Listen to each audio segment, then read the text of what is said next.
بسم اللہ الرحمن الرحیم۔ کتاب الایمان باب نمبر 32 حدیث نمبر 43۔ احب الدین الی اللہ عز وجل ادومہ۔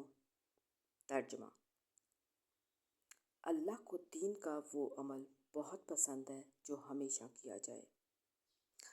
حضرت عائشہ رضی اللہ عنہا سے روایت ہے، نبی کریم صلی اللہ علیہ وآلہ وسلم ایک مرتبہ ان کے پاس تشریف لائے۔ وہاں ایک عورت بیٹھی ہوئی تھی۔ آپ نے پوچھا، یہ کون ہے؟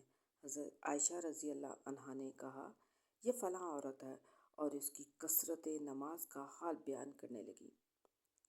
آپ نے فرمایا، رک جاؤ، تم اپنے ذمے صرف وہی کام لو جو ہمیشہ کر سکتے ہو۔